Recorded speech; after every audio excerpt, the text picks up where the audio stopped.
ฮัลโหลตาเจียหาวสบายดีพบกับพุดน้อยอีกแล้วเย้มื้อนี้พุดน้อยจะมาเว้าเกี่ยวกับหัวข้อที่ว่าอยากเก่งภาษาจีนต้องเฮ็ดแนวใดอืมทุกๆคนที่ว่าเรียนเก่งอยู่แล้วลอง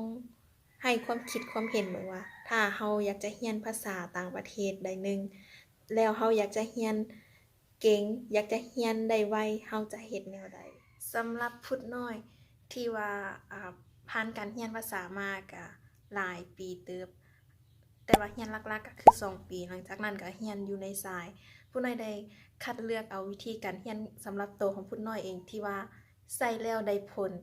มาฝากทุกคนเนาะวิธีที่1นั่นก็คือ1ต้องมีความตั้งใจและอดทนสิ่งสำคัญเลยถ้าเฮาบ่มีความตั้งใจและบ่มีความอดทนเฮาเรียนแนวใดมันก็เรียนบ่ได้อยู่ดี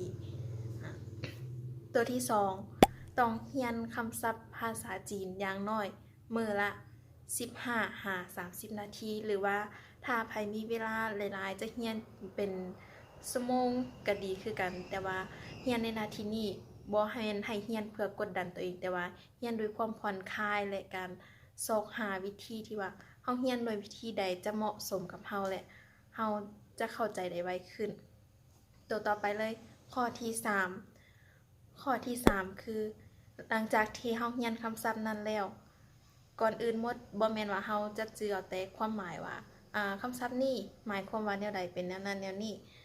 สิ่งสำคัญคือเฮาต้องรู้ใช้คำศัพท์ในภาษาจีนนั้นว่า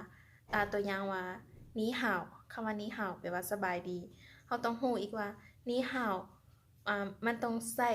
ใช้แบบใดใช้สถานที่ใดนี่ฮาวแม่นเฮาใช้ทักทายกัน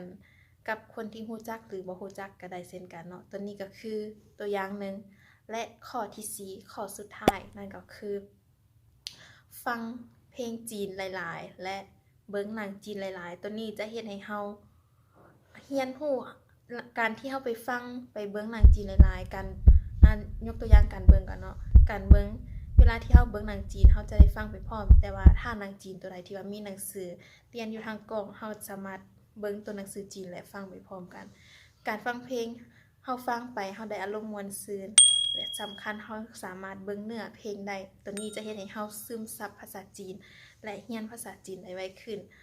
เป็นแนวใดสำหรับเคล็ดลับการเรียนหนังสือของพุดน้อยเรียนแนวใดให้เก่งภาษาจีนตัวนี้เป็นเคล็ดลับในการเรียนได้ไวเนาะสำหรับไผที่ว่ายังมีข้อมูลหรือว่ามีเคล็ดลับตัวใดอย่าลืมมาเม้นบอกกันได้เด้อ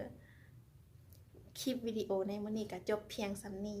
ถ้าไผมักอย่าลืมกดติดตามกดไลค์กดแชร์ให้เด้อมื้อนี้ลาไปก่อนบ๊ายบายใจเจี้ยน